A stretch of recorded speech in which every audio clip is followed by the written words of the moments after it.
ক্লাসে যাবি না? কিসের ক্লাস? শালি ম্যাডামের ক্লাস। তো তো কি ম্যাডাম ক্লাসে চলে গেছে না? তো তুই কিটা নিয়ে কই যাস?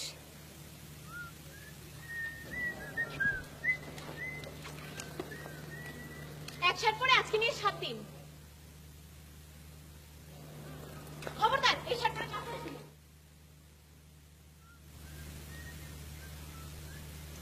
Stomach is the part of alimentary system. It remains in epigastric and left hypochondriac region.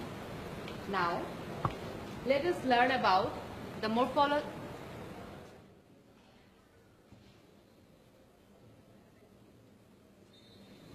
এটা কি গানের ক্লাস নাকি স্টেজ? গান গাইতে এসেছো? ম্যাডাম এটা গিটারের ব্যাগ না। ও তাহলে কিসের ব্যাগ? মাছের ব্যাগ? কি মাছ আছে ওখানে? শোল মাছ না শিং মাছ?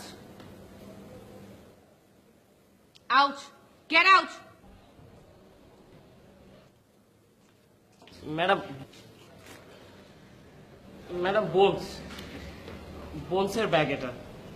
এই ব্যাগ ভর্তি পুরো বোনস।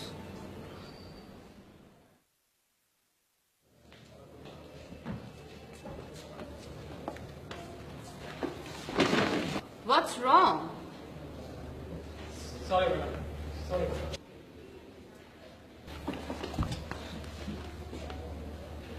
দাঁড়াও। Get up.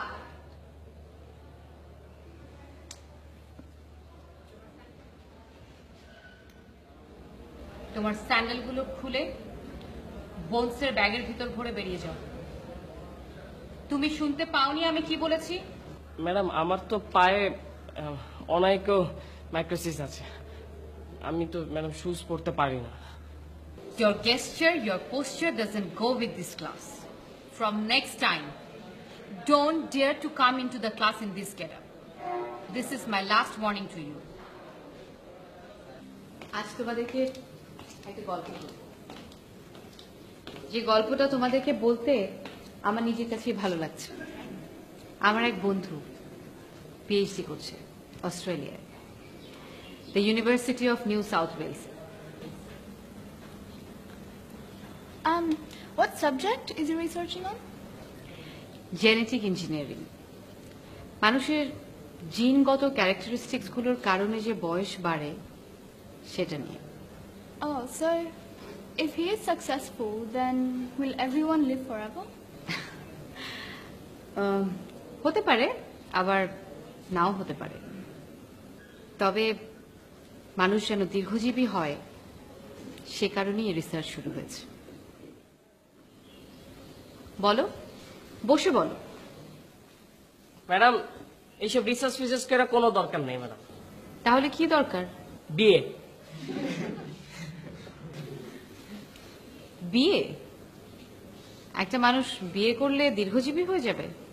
না ম্যাম, বিয়ে করলে একটা মানুষের দীর্ঘজীবী হওয়ার আসনা বাসনা কামনা ইচ্ছা সবকিছু ধ্বংস হয়ে যাবে ম্যাডাম। তাই এইসব কোটি কোটি ডলার হাজার হাজার টাকা খরচ করে রিসার্চ করার কোনো মানে নেই ম্যাডাম। তার চেয়ে বিয়ে করায় দেন, সব ঠিক হয়ে যাবে। দিস ইজ মাই লজিক, আমার লজিক। ম্যাডাম আপনার ওই বন্ধুর সাথে কি আপনার এখনো রেগুলার যোগাযোগ হয়? ম্যাডাম ক্লাসে এত ফালতু কথা কেন বলা হচ্ছে? ওয়ার্ডে অদ্ভুত এক পেশেন্ট এসেছে। যদি সম্ভব হতো তাহলে প্রিন্সিপালকে বলে তোমাদেরকে ওখানে একবার নিয়ে যাওয়ার চেষ্টা করতাম। কি হয়েছে ম্যাম? একটা বাচ্চা ছেলে কেরোসিন খেয়ে ফেলেছে। ম্যাম বাচ্চাটার স্টমাক ওয়াশ করো, then it will become clean. Kerosene খেয়ে ফেলছে ম্যাডাম? মানুষজন ভাত ছাড়া কেরোসিন খাইতেছে। চিন্তা করুন, জ্বালানি তেলের দাম বাড়বে না? সরকার কি করবে? কিচ্ছু করার নেই। কেরোসিন তেল খাইতেছে বাচ্চা। তাহলে তুমি সলিউশনটা দাও।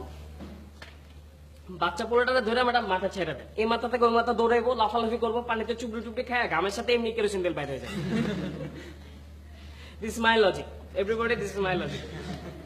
ম্যাম ও কিন্তু সব কথা নিয়ে ফাজলামি করছে, প্রতিটা কথা।